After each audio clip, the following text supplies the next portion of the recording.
Hello साथियों, welcome to my YouTube channel Akhil inspire में स्वागत है आपका। साथियों, यहाँ पे जो हम बात करने आ रहे हैं वो यहाँ पे क्रिप्टो करेंसी और डिजिटल करेंसी के बारे में बताने जा रहे हैं। अभी हाल ही में वित्त मंत्री जो निर्मला सीतारमण जी हैं, तो जो इन्होंने 30% टैक्स को उन्होंने बोला है क्रिप्टो करेंसी में लेने के लिए, तो वो मैं समझाने जा रहा हूँ। तो उसके बारे में डिफरेंस है, अंतर जो करेंसी आई है, कुछ लोग करेंसी को मतलब क्रिप्टो करेंसी क्या होती है और डिजिटल करेंसी में डिफरेंस होता है, और जो करेंसी डिजिटल करेंसी और क्रिप्टो करेंसी में अंतर नहीं समझ पा रहे हैं, तो वो हम बताना चाह रहे हैं। ठीक, समझना इम्पॉर्टेंट है, तो आप लोगों को हम बताने जा रहे हैं। ठीक है, तो अभी हाल ही में जारी किया है जो वित्त मंत्री निर्मला सीतारमण जी ने, तो उन्होंने करेंसी को 30% जो है टैक्स, कितना 30% टैक्स को अभी बोला है उसने लेने के लिए। ठीक, तो वो सरकार आपसे टैक्स लेगी। उसका तो क्या है, पहले हम क्रिप्टो करेंसी के बारे में समझाएंगे, फिर हम डिजिटल करेंसी के बारे में समझाएंगे। ठीक है, देखो क्या होता है क्रिप्टो करेंसी, यानी करेंसी कौन जारी करता है? आरबीआई। ठीक, लेकिन एक क्रिप्टो करेंसी करेंसी कौन जारी करता है? आरबीआई। आरबीआई जारी करता है, बट यहाँ पे क्रिप्टो वर्ड लगा है, तो यहाँ पे क्रिप्टो करेंसी ये आरबीआई जारी नहीं करती है। आरबीआई जारी नहीं करती है, और ये आरबीआई जारी करती है। ये आरबीआई जारी करती है, और यहाँ पे आरबीआई जारी नहीं करती है। तो यहाँ पे इन्होंने बताया था कि किस टाइप से ये टैक्स लिया जाएगा, इसके बारे में। तो सबसे पहले क्रिप्टो करेंसी जो हो गया, हमारी बिटकॉइंस और डॉग कॉइन्स, ये सारी हमारी किस में? क्रिप्टो करेंसी में ही आती हैं। डिफरेंट अदर भी हैं जो शेयर मार्केट के बाज़ार में जो लोग मतलब लेते हैं, खरीदते हैं, तो वो मतलब करेंसी क्रिप्टो करेंसी में आ जाती हैं। बिटकॉइंस जो हमारी नई नई करेंसी मतलब डिजिटल करेंसी स्टार्ट हुई हैं, तो वो हैं। तो यहाँ पे वित्त मंत्री जी ने 30% टैक्स वसूलने को कहा है। ठीक, तो करेंसी तो आरबीआई जारी करता है, बट क्रिप्टो करेंसी आरबीआई जारी नहीं करता है। जब आरबीआई जारी नहीं करता है क्रिप्टो करेंसी, तब इन्होंने 30% लेने की बात कही है। अब जैसे कैसे कहा है, पहले हम इसकी शुरुआत देखते हैं कहाँ से ये स्टार्ट हुई थी। ये क्रिप्टो करेंसी जो है, क्रिप्टो करेंसी ये हुई थी जापान में। कहाँ? जापान में।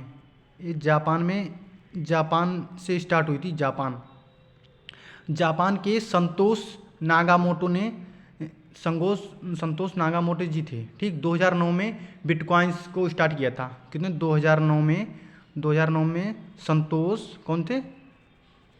संतोष नाकामोटो, नाकामोटो संतोष नाकामोटो जी थे। तो उन्होंने एक करेंसी को मतलब क्रिप्टो करेंसी को जारी किया था।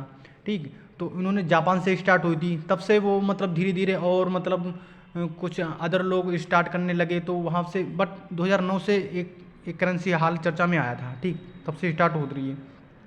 अब आते हैं अपने देश में जो हमारी वित्त मंत्री जी ने बताया है क्रिप्टो करेंसी, उनको क्या है? क्रिप्टो करेंसी जी है मतलब एक करेंसी तो आरबीआई करती है, लेकिन क्रिप्टो करेंसी अपने इंडिया में नहीं है। तो यहाँ पे सरकार ने उसी को रूप में बताया है। और डिजिटल करेंसी ये डिजिटल करेंसी जी है अपने मतलब देश में है। तो इसके फ़ायदे और इसके फ़ायदे में क्या अंतर है? और 30% टैक्स जो है, टैक्स 30% जो टैक्स वो लेने की बात कही है। तो समझो क्रिप्टो ये करेंसी नहीं है। क्या? करेंसी नहीं है, करेंसी नहीं है, ये करेंसी नहीं है, ये एक करेंसी नहीं है, ये एक करेंसी नहीं है। तो वित्त मंत्री ने कहा तो ये क्या है? मतलब लोग कहते करेंसी नहीं है, फिर टैक्स क्यों ले रहे हो? लोग तो यही कहेंगे। बट इन्होंने ये कहा है कि ये एक असट है। क्या? असट। असट बोलते हैं संपत्ति। टैक्स जब संपत्ति आ जाती है तो वहाँ पे टैक्स लग सकता है। संपत्ति आ जाती तो वहाँ पे टैक्स लग सकता है। तो यहाँ पे यही इन्होंने बताया था असट नाम से। अब जैसे क्रिप्टो करेंसी में जो है, जो यहाँ पे साफ साफ मतलब क्रिप्टो ये करेंसी नहीं है, ये तो मंत्री जी ने कहा है। मंत्री ने कहा कि ये असट है। क्या? असट, संपत्ति। तो संपत्ति होगी तो वहाँ पे टैक्स लग सकता है, असट। और संपत्ति के स्टार्ट से ही वहाँ पे मतलब जो पैसा वो लेना स्टार्ट, असट जिसे बोलते हैं, असट बोलते हैं संपत्ति के लिए। ठीक है, अब जैसे आप समझोगे ये कैसे मतलब 30% इस पर कैसे, जब संपत्ति नहीं है, करेंसी ही नहीं है, तो इस पर कैसे सर लागू हो जाएगा? टैक्स कैसे ले लेंगे 30%? तो हम तो समझो कि सर ऐसी बात है, तो समझो ये यहाँ पे ऐसे बताया, जैसे किसी ने 1 लाख रुपए लिए, 1 लाख अपने मान लो किसी ने 1 लाख रुपए की वो है संपत्ति है, उसको मतलब उसने 1 लाख की संपत्ति है, वो उन्होंने अकाउंट में डाल ली। अब वो शेयर बाजार में एक क्रिप्टो करेंसी में उन्होंने चेंज करना, 1 लाख अकाउंट में है तो उन्हें किसी मतलब वो बढ़ती हो गई 10 करोड़। तो वो 10 करोड़ जब हो गई तो वो मतलब अलग अलग जब वो 10 करोड़ हो गई है, तो जब 10 करोड़ हो गई है तब जब वो मान लो जैसे मान लो कोई मकान है, फ्लैट है, तो उन्होंने बेचा अपना 1 लाख में। अब वो अकाउंट में पड़ा है तो पढ़ते बढ़ते वो उन्होंने शेयर बाज़ारों में उन्होंने शेयर कर दिया, तो वो पैसा उन्होंने वहाँ लगा दिया, तो बढ़ते बढ़ते उनका 1 लाख से मान लो उनका 1 करोड़ हो गया। और जब 1 लाख से 1 करोड़ हो गया, ठीक अकाउंट में था, 1 लाख से 1 करोड़ हो गया, वो कैसे अकाउंट में पड़ा था, शेयर बाज़ारों के रूप में करेंसी लगाते गए अमेरिका या अदर मतलब जो बिटकॉइंस वगैरह में लगाते गए, तो उनका पैसा बड़ा हो गया। जब वो पैसा वो चेंज करेंगे इंडियन रुपी में, पाकिस्तानी रुपी में या मतलब किसी रुपये में चेंज करेंगे। अब इंडियन में करेंगे तो जब पैसा जब चेंज करेंगे तो वो आएगा कहाँ, अकाउंट में ही आएगा। जब अकाउंट में आएगा तो सरकार उस पर नज़र रखेगी। जब सरकार जैसे ही अकाउंट में आया तो ऐसी सरकार कहेगी कि बेटा अब तो हमारा इधर दे दो टैक्स जो भी है। सरकार जब चेंज तो करना पड़ेगा आपको, जब चेंज करोगे, चेंज इंडियन रुपये में करोगे, जब इंडियन रुपये में करोगे तो सरकार की निगाहें होंगी, उसका डाटा हो जाएगा। जब भाई अपने इंडिया में जब चेंज करोगे तो सरकार के पास डाटा हो जाएगा। अब तक तुम्हारे पास कोई डाटा नहीं था, ये इसका क्रिप्टो करेंसी कोई डाटा नहीं होता, लेकिन जब तुमने शेयर बाज़ारों में जब जारी किया मतलब शेयर करना स्टार्ट किया तब कोई डाटा नहीं था। जब तुमने उसको जब तुम्हारा पैसा मतलब ज़्यादा हो 1 करोड़ 1 लाख से 1 करोड़ हो गया, तो जब चेंज हुआ तुमने इंडियन रुपये में चेंज किया तो वो अकाउंट में आएगा। जब अकाउंट में आएगा तो उसकी सरकार पे निगाहें होंगी। जब सरकार पे निगाहें होंगी तो पैसा आया कहाँ से, इतना सारा कहाँ से आया, वो शेयर बाजार से, तो वो वहाँ से आया, तो वो सरकार उसी के अकॉर्डिंग यहाँ पे 30% टैक्स लेगी, उसी के अकॉर्डिंग यहाँ पे 30% टैक्स लेगी। ये इस बात पे लिया गया, ठीक है। तो इस बारे में बताया गया है। ये क्या हुआ, क्रिप्टो करेंसी, समझ में आ गया ना। अब देखो डिजिटल करेंसी एसेट को यहाँ पे जो मतलब इन्होंने बजट में 77A बजट सेशन वाले में 70A सेशन वाले में पॉइंट में इन्होंने 40A मतलब उसमें डाला गया है, ठीक। प्रपोज किया है इनको वर्चुअल डिजिटल एसेट को, क्या वर्चुअल डिजिटल ASSET एसेट को, एसेट बोलते हैं संपत्ति, क्या संपत्ति वर्ड ही इन्होंने लगाया तभी तो ये पैसा ले सकते हैं, वरना नहीं ले सकते हैं, क्योंकि इसका एक क्रिप्टो करेंसी कोई डाटा नहीं होता है, कोई इसका डाटा नहीं होता है। बट डिजिटल करेंसी के पास तो सरकार के पास डाटा होता है, इसका डाटा नहीं होता है। जब इसका डाटा नहीं होता तब तो सरकार ने संपत्ति के रूप में मतलब चेंज किया, ठीक। तो अभी मैंने समझाया था कि वो जब उधर बेचेंगे, जब चेंज करेंगे तो वो पैसा आएगा वॉलेट मतलब अपने अकाउंट में आएगा, तो भाई अकाउंट में ही तो डालो, तो वो सरकार पे उस पर निगाह रखेगी। तो जैसे ही अकाउंट में आएगा तो सरकार कहेंगे बेटा 30% का टैक्स हमें चाहिए, तो वो उनका टैक्स नहीं तो तुम्हारा अकाउंट सीज, ठीक। तो यहाँ पे ये क्या है, एक है ब्लैक चेन। यहाँ पे देखो जैसे जो हमारी वर्चुअल डिजिटल एसेट को 47A वाले सेशन में डाली गई है, ठीक। और क्या block chain technology digital crypto currency, ये क्या इसी में है। कॉइनबेस क्या है, कॉइनबेस क्या है, यही है। डॉगी कॉइनबेस ये सारे इसी में आते हैं, तो इसी में आते हैं। और क्या देखो डिजिटल करेंसी, वो तो हमने बता दिया। अब समझ में आ गया। अब डिजिटल करेंसी क्या है, देखो डिजिटल करेंसी ये है कि यहाँ पे देखो डिजिटल करेंसी क्या है, ये यहाँ पे है डिजिटल करेंसी दो। जैसे डिजिटल करेंसी जो है हमारे इंडियन रुपी, ये इसको RBI जारी करता है। कौन, RBI जारी करता है। इसका डाटा भी होता है, डेटा होता है सरकार के पास। इसका डेटा नहीं होता है सरकार के पास, इसका डेटा नहीं होता है, इसका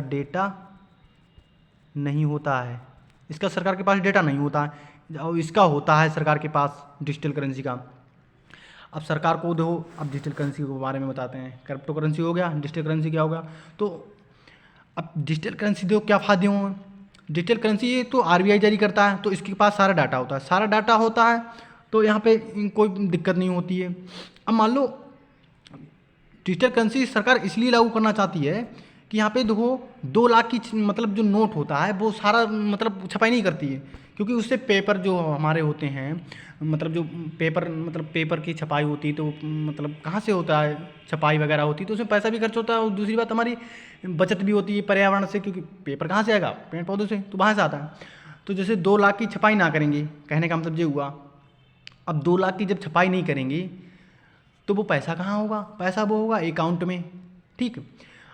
ये वॉलेट में मतलब पेपर को ना रोके वो अकाउंट में, लोग कहते हैं कि हमारा इतना 8 लाख सेविंग है, और मतलब लोग 10 लाख 5 लाख अकाउंट में फिल करे रहते हैं, तो वो ये नंबर जो मतलब फिल करे रहते हैं वो क्या है, डिजिटल करेंसी उसी को, जब वो नंबर फिल करे रहते हैं, अब मान लो 8 लाख है और 8 लाख कैश हमारे पास हो, तो क्या पैसा का मतलब फिर मतलब उसको चलाते रहेंगे, फिर उसको मतलब चेंज चेंज करके नया बनाएंगे, तो वो क्या मतलब प्रॉब्लम ही है कैशलेस।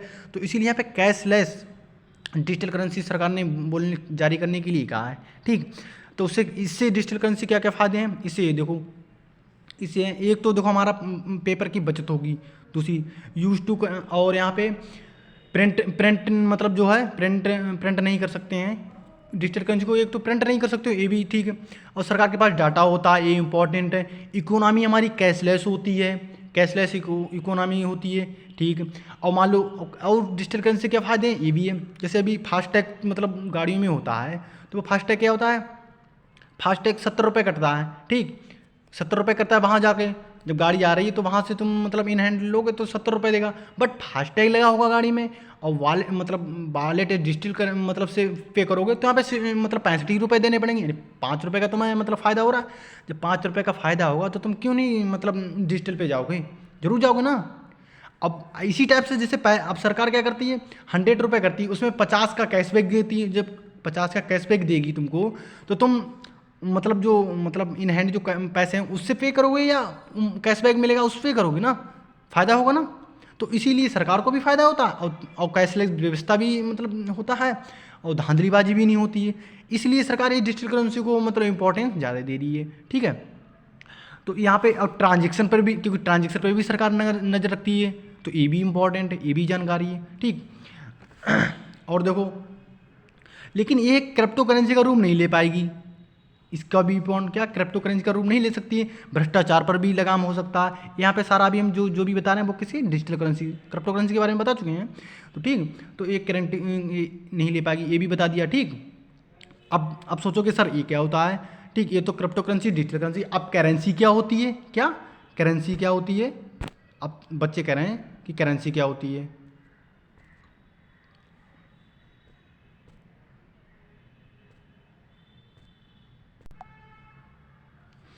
अब देखो यहाँ पे, अब बच्चे पूछ रहे हैं कि बेटा वो सर ऐसा क्या होता है करेंसी। अब देखो करेंसी और डिजिटल करेंसी और क्रिप्टो करेंसी, अब मतलब ये भी है, तो अब सुनिएगा, हम पहले भी बता चुके हैं फिर बता रहे हैं, ठीक है। अब देखो एक करेंसी क्या होती है, जैसे 10 लाख की छपाई, 10 लाख छपाई रुपये माने कि 10 लाख छपाई की, वो क्या हो गई करेंसी। 20 लाख करेंसी छपाई, ये रुपये हो गए, ये तो रुपये हो गए। अब ये क्या है जो मतलब छपाई होगी, ये तो रुपये हो गए। अब ये डिजिटल करेंसी क्या है, डिजिटल करेंसी जो हमारे वॉलेट में, क्या वॉलेट में जो हमारे पड़े रहते हैं पैसे, मतलब अकाउंट में पड़े। अब जैसे 8 लाख हमारे अकाउंट में पड़ा है, तो 8 लाख हमारे मतलब जो पेपर है, मतलब जो हमारे ऐसे कहते हैं पैसों की गड्डी, तो पैसों की गड्डी 8 लाख तो हम रख नहीं सकते, रखेंगे तो उसमें हमारा जो पेपर वगैरह है और मतलब जो उसकी भी नुकसान पड़ेगा। तो सरकार ने डिजिटल करेंसी को इसीलिए जारी किया है, एक तो कैशलेस व्यवस्था होगी। अब इसमें क्या है, करेंसी में 10 लाख की छपाई हुई, तो पैसा मतलब उसमें मतलब पैसा कुछ कटे फिटे नोट भी आते हैं, सारा मतलब वो दिक्कत हो जाती है, और विभिन्न मतलब वो होती हैं। बट लेकिन 100% छपाई इसीलिए सरकार नहीं करती है कि 80% कर दी तो 20% क्या अकाउंट में पड़ा रहता है लोगों के। हालांकि हर कोई भी सेविंग करता है तो उसी अकाउंट में पड़ाते हैं।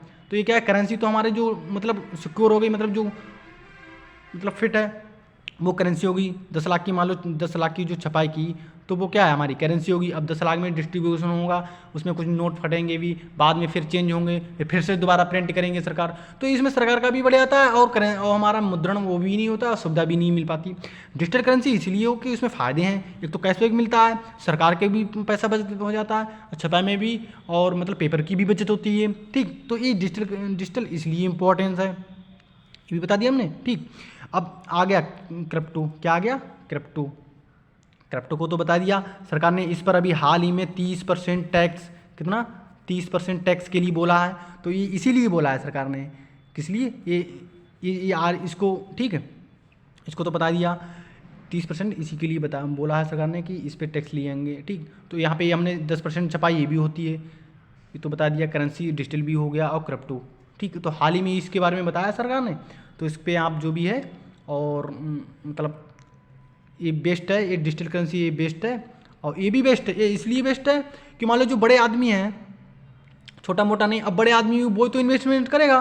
मान लो जिसके पास 10 लाख रुपए है, 10 लाख है, अब वो इन्वेस्ट किया, मतलब अपना उसको मान लो मतलब चेंज किया, पैसा चेंज किया, तो वो आएगा अकाउंट आएगा, तो वो सरकार के पास आएगा, तो वो हमारे किस में जाएगा, हमारे जो मतलब टैक्स में जाएगा, और टैक्स में जाएगा तो हमारे देश की इकोनॉमी बढ़ेगी।